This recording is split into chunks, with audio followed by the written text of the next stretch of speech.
Hello, and thank you for joining us. We begin our report with growing controversy over some of President-elect Donald Trump's cabinet picks. And we're learning more from him about how he intends to carry out one of his most prolific campaign promises. In a Truth Social post Monday, Trump confirmed he plans to use the military to carry out mass deportations in a way that would allow him to bypass Congress. CBS News has learned Trump plans to issue an executive order in the first days of the administration, looking to use the precedent set by the Supreme Court when it upheld his 2017 travel ban.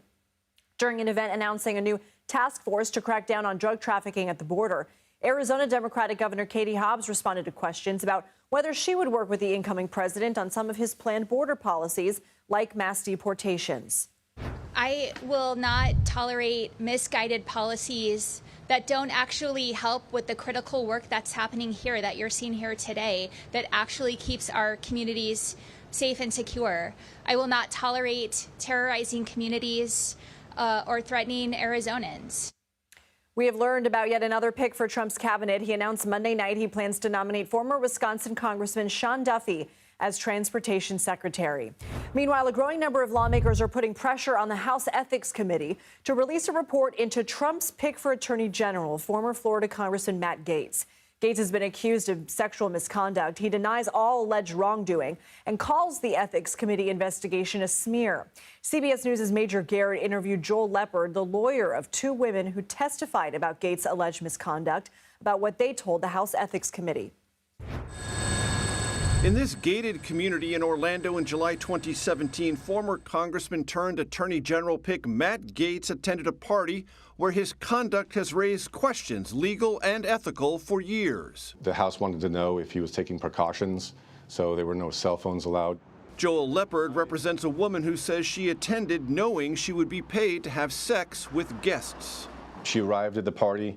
She had sex with Representative Gaetz within minutes of her arrival. Later on, when she was walking out to the pool area, she observed to her right Representative Gaetz having sex with her friend, who was 17 at the time. And on this question, she's absolutely sure. She's absolutely certain that she observed seeing her friend and Representative Gaetz having sex against what she described as a game table of some sort. Leppard said she and another woman he represents alleged they attended between 10 and 15 parties and were compensated for travel with Gaetz to the Bahamas and New York.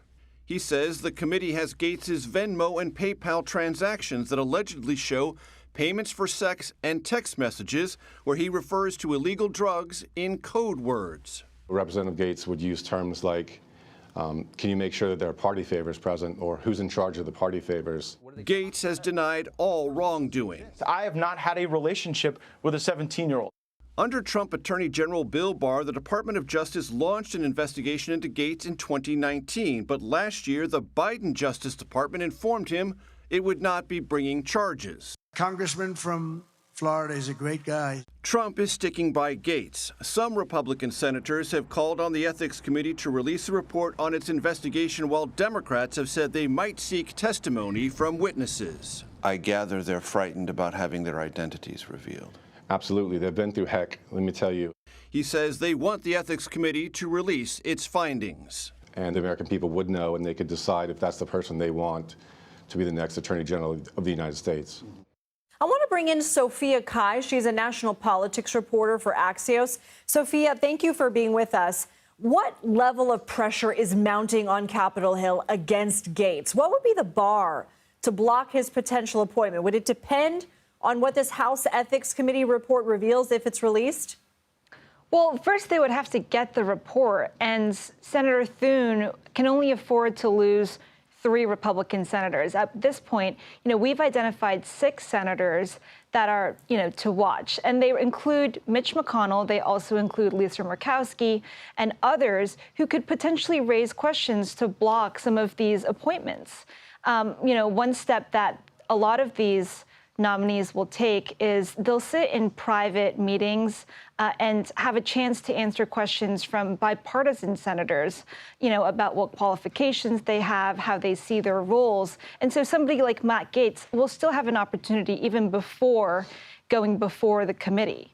And we know, Axios is reporting tonight, that Trump has started to personally lobby some of the Republican senators to vote in his favor.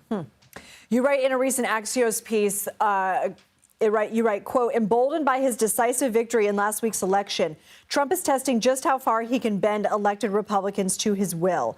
With picks like Gaetz, Pete Hegseth, Tulsi Gabbard, are you hearing anything from inside the Trump team about whether there is any push to reconsider, or is this exactly what he told voters he'd do, upset the establishment? You know, in many ways, this is exactly what he promised to do. And that was one of the biggest qualifications, especially for something like Attorney General, was whether they would be comfortable with the phrase, they're fired, which means he really wants a redo of the entire federal government to the highest degree that he can. And he wants to install loyalists who will not question that kind of mandate. We're also hearing about some of the people closest to Trump vying for more influence with him and some possible tension, particularly between Elon Musk and Trump's longtime advisor, Boris Epstein. What's going on there, and how are both men trying to influence the incoming president? Yeah, so, you know, my reporting says that since the day after the election, both of these men have had major roles in transition meetings where a lot of appointments were discussed. And I'm hearing that Elon Musk has been questioning the high influence that Boris has had over some key positions like top DOJ picks, as well as the position of White House counsel. And, you know, this bubbled up in public at Mar-a-Lago on the patio last week, Wednesday night at dinner. And, you know, it came to no surprise to some Trump senior advisors and confidants who've kind of witnessed this tension happening. Both these men are very important. Trump trusts both of them. And obviously, Boris has been around for a long time. Before we let you go, I want to ask you about our news at the top of the hour regarding mass deportations. Trump signaling he will use military assets to support his deportation pledge. What are you hearing about any potential planned opposition? I guess it would come from the Democratic side, and how Republicans are already trying to set up themselves to block any sort of pushback. Yeah, so there's been some reporting that Trump allies plan to restrict federal funding to police departments and local agencies who, you know, do not participate. We don't know what exactly that looks like. But Democrats, especially locally in blue states, are rushing to assure their constituents that, you know, they're doing everything that they can, including by working with immigration groups to make sure that, you know, law-abiding immigrants and citizens are protected. Sophia Cai from Axios, thank you. Thanks.